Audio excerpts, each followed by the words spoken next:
শুভ সন্ধ্যা। আজকে বলবো না, বেশ কয়েকদিন হয়ে গেল ভিডিওটা করেছি, তো তোমাদেরকে দেওয়া হয়নি। শুভ রথযাত্রা সবাইকে জানাই, আর সবাই যেন ভালো থেকো।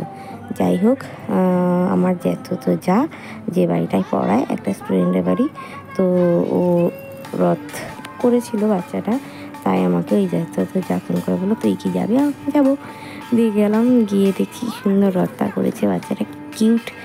যাই হোক, আমি বেড়ালাম ওদের সঙ্গে, বেশ কিছুক্ষণ হাঁটলাম। হাঁটতে হাঁটতে গিয়ে দেখছি মানে সন্ধেবেলায় কত লোকজন, মানে বাচ্চা কাচ্চা সবাই রথ নিয়ে বেরিয়েছে।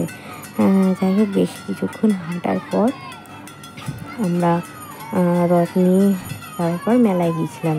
তো সেই সব ভিডিও আমি দিয়ে দেবো, আর তোমরা কেউ লাইক কমেন্ট কেউ করো না।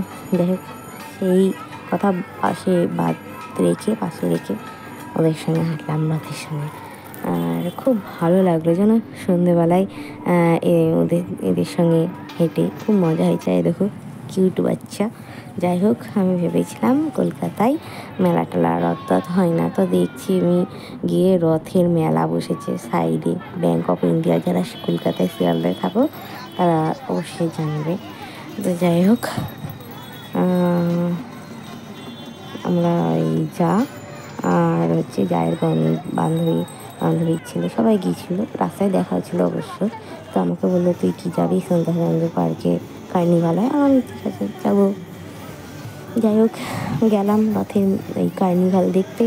গিয়ে দেখছি রূপঙ্করের গান হচ্ছে, তো খুব ভালো লাগলো। তো এই দেখো একটা রথ ঢুকছে, আর দেখো জগন্নাথ দেব, বলরাম আর সুভদ্রা রেখেছে, ভালো লাগলো। ফাংশান হচ্ছে, কিছুক্ষণ ফাংশান শুনলাম। তারপরে আমার এক ওদের সঙ্গে দেখা হলো, তার সঙ্গে গল্প করলাম, করে টোরে আমার যাকে বললাম বাড়ি চলে গেল, দিয়ে বলে আমিও যাবো। তো ওই নিজের বাড়িতে চলে গেল। যাওয়ার পরে আমি খাবার দাবার কিনে তারপর বাড়িতে ঢুকলাম। আর যদি ভালো লাগে ভিডিওটা অবশ্যই কমেন্ট করো, আর সাবস্ক্রাইব করো, আর লাইক শেয়ার সব কিছু করে দিও। আর ভালো লাগলে সাবস্ক্রাইব করবো। টাটা।